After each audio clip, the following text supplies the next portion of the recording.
Thanks for joining us here on Blizzard of Blues Radio, Mr. Eric Gales. And he's going to be here in Buffalo. He's starting a New England run this week. It's going to end off at Asbury Hall, Babeville in Buffalo on June 25th. That's this Sunday. And really excited about that.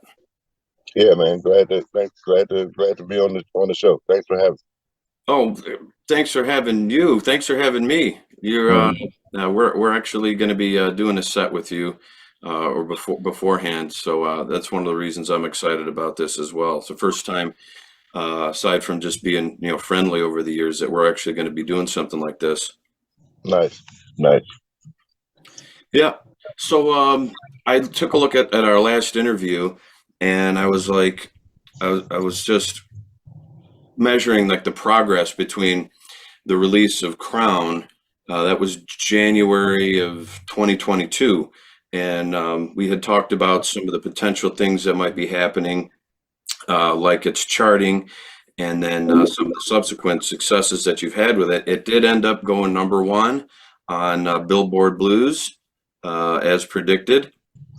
And then subsequently, it was nominated for a Grammy Award for Best Contemporary Blues Album. And that had to be just incredible for you. Yeah, it was pretty gratifying to get that news of the nomination. That was amazing. Sure. And then the process itself, the registration, just going up to that table and saying, "Hey, I'm Eric Gales, and where do I sit?" kind of thing. I mean, that had to be Mhm. a whole new set of experiences for you to cherish until the next time, right? Absolutely. That you said it exactly right. Until the next time. Exactly right.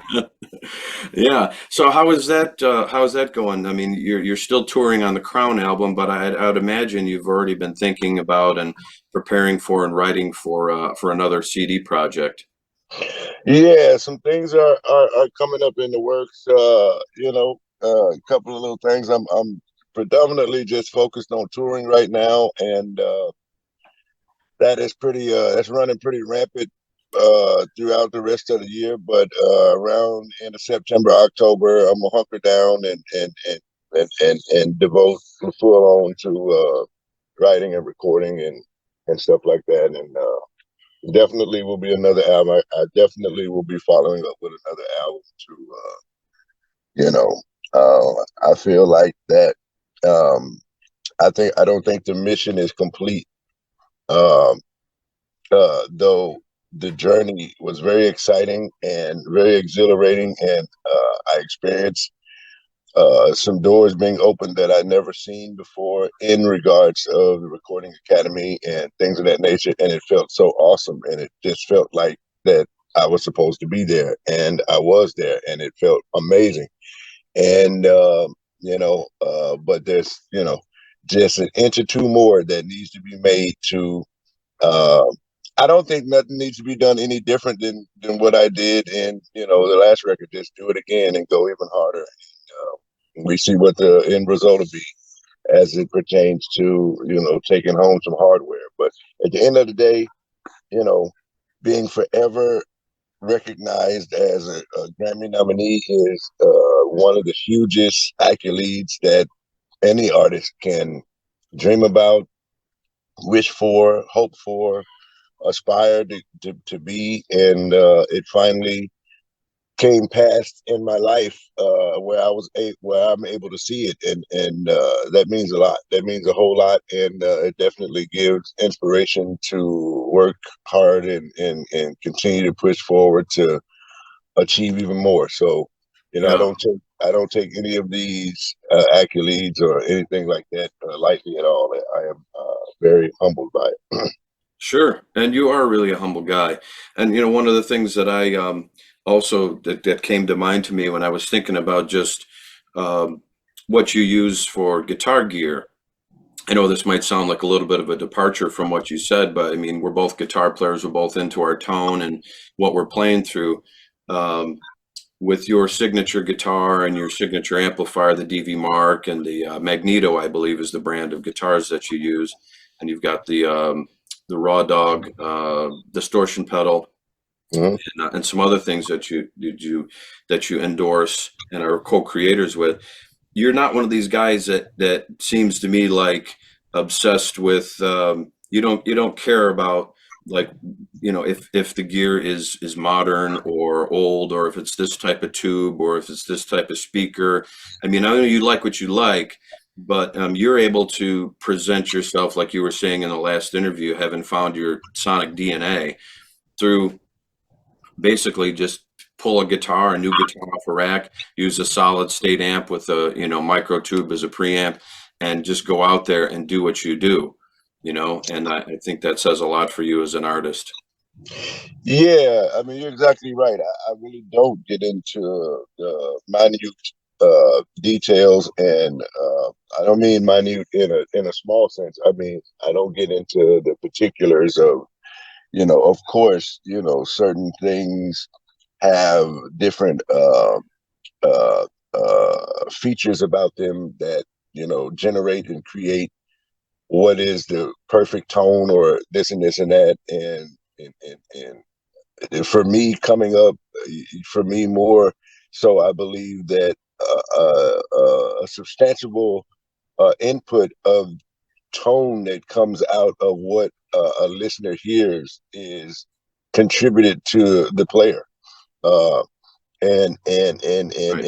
it's a lot in what's being put into that, and I think it works in tandem. It is very complementary to the person that's playing through whatever it is. I mean, you could give, let's just give Eric Johnson for case and scenario. Yeah. That's the guy that is he's one of my best friends, and I love the guy dearly and always will. And everything about the guy is just pure inspiration to me, amongst a whole lot of others. But we're just going to take him for example. Uh, you take him, and he plays through his thing, and it's just pure golden. I mean, just tone for days. It's just ridiculous. I mean, Yeah. one chord, and I immediately start crying. And then you put somebody else through his same rig, and it sounds different. You know what I mean? Yeah. Which amplifies the fact that I'm saying that it has a lot to do with the person that's playing it as well. You know what I Right. mean? Yeah. The As example great. that come. I'm sorry. Yeah, Go go ahead. ahead. No. I basically wrapped up with what I was Yeah, saying. I was just going to say the example that comes to mind is that old story of Van Halen opening up for Ted Nugent, and Ted Nugent grabbing a hold of Eddie Van Halen's guitar and rig, and he says, "I just sounded like Ted Nugent. You're not going to sound like Eddie Van Halen. Even you get that brown sound. I don't care what M&Ms you got in the bowl there. It's going to sound like you." Right. Um, but Right. as far as chasing that sonic DNA.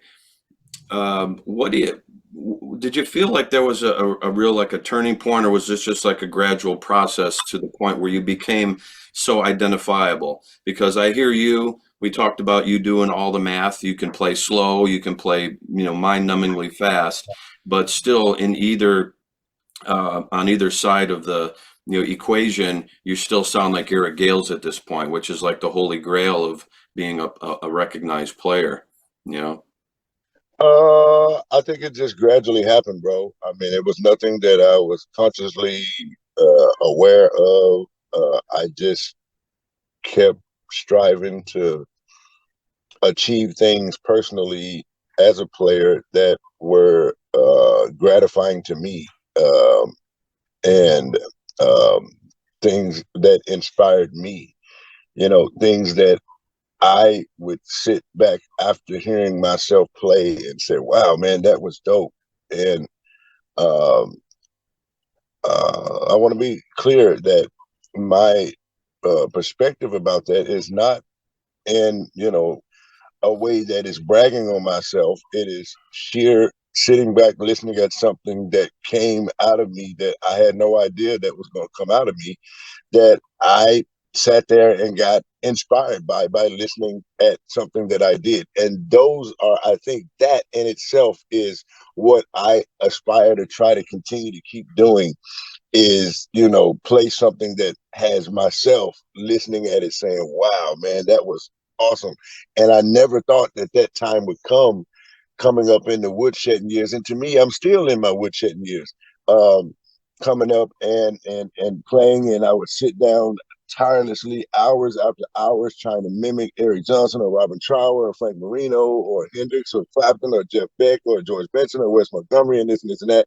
And Right. until I got the same emotion from hearing myself play what I heard them play, like I heard them play, then I continued to keep trying to do it, and that was that was the osmosis for me, and it continues to be. And then somewhere in there was a silver lining that kind of molded into people recognizing who Eric Gales was for the style that had been kind of cultivated from the many years of listening to all these different influences and gospel and everything else poured into there. And I'm waking up one day saying, wow, people are being able to recognize who I am without me even saying a word. And again, like you said, that is kind of the holy grail of what you want to leave as an artist or a player, for somebody to be able to know who you are without having to tell them. You know what I mean? Well, yeah, yeah, and you just summarized it. I think really succinctly, in the sense that if you can play something, you were striving to play something that gave you the response or the same reaction that your idols did.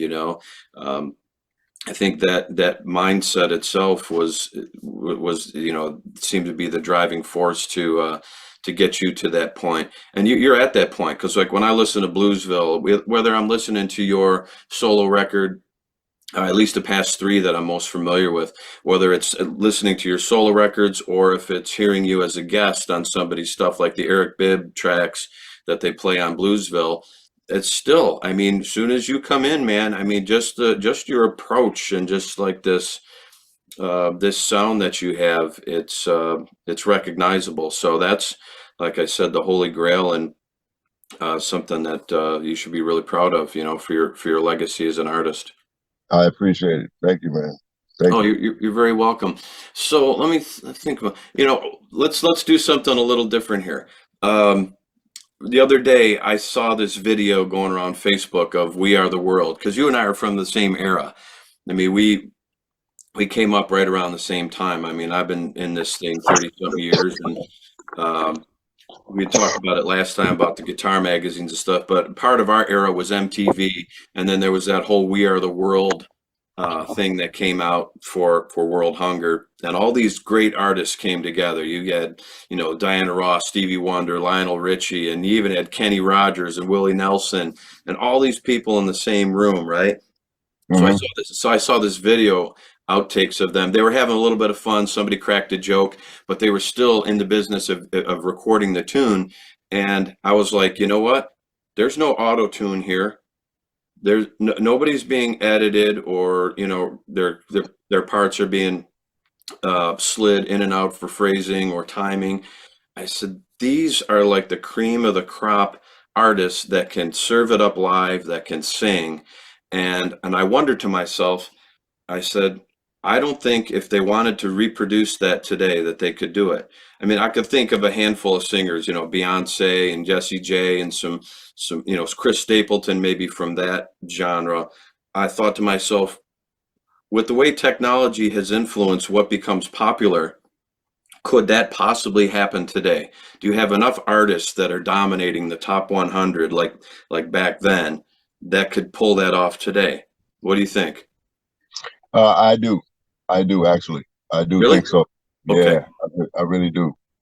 Yeah, I mean, you mentioned Chris Stapleton. You have Jasmine Sullivan. You have John Mayer. You have Marcus King. You have um, quite a bit of artists. I even think Chris Brown's. I think definitely Beyonce would be in there, and Usher. You just got all kinds of Yeah. you know. I do think so, man. All right. I don't think all hope is lost. I think the transition to nowadays artists, yeah, there's a lot of, quite a bit of the stuff you mentioned of auto tuning and this and that. But I think at the end of the day, with all that stripped away, there's some artists that could recreate that. I like that perspective. That's a positive angle, and maybe I was just being sentimental and longing for the good old days. Hey, man, I think that they're still there. We just have gotten so used to the help, if you will, that it seems that the raw, authentic, performances has been pushed to the wayside. But I think if given the mic up to the face with nothing, I think that it still could happen. All right. All right, I'll definitely take that and a lot of stock in it. So you were talking about, this next album, and I think you just mentioned something about help and things like that. You had help from Joe Bonamassa and Josh Smith on the last album, and I know our uh, man from Buffalo, Tom Hambridge, did some songwriting and participated in it. So I think the question is, was it worth the cost of two Diet Cokes? Absolutely, absolutely, absolutely. Yep, and I'd pay it again. Yep. Are you planning on using the same production team for the next album, or just kind of keeping it open? I kind of can't talk about that right now. Oh, well, good for you. I mean, that's Yeah, great. yeah, I can, but it's kind of a hush hush sort of thing. That's just fine. Of Yeah, course, we'd love to break some news here on Blizzard of Blues Radio, but thinking ahead to Sunday night at Babeville, Asbury Hall, in consideration of those people that haven't bought tickets yet and maybe don't know as much or don't even know about Eric Gales. How do we sell them? What do we say? What can you say to encourage or influence them to come down and experience your show? man. If you want to forget about everything that's happening around or by or near you, and just come and sit in total inspiration and musical therapy bliss, then Sunday night would be the opportunity to come and do that at this event. That there is this artist, a couple of artists there, one being named Eric Gales and another one named Tommy G, that I think that you should come and check it out, and I don't think that you'll be disappointed. All right. I don't think I could have said that better. Therapy. It's good vibes and just forgetting about uh, forgetting about the problems in the world. And that reminds me, if I may just be indulgent for a second, when I'm reminded of a time when I was doing some touring for our troops through USO. I was over in Iraq, and we were in Baghdad at the Camp Victory, which is like the old site of Saddam Hussein's palace. And so we Mhm. had this big, area of different sub bases around his.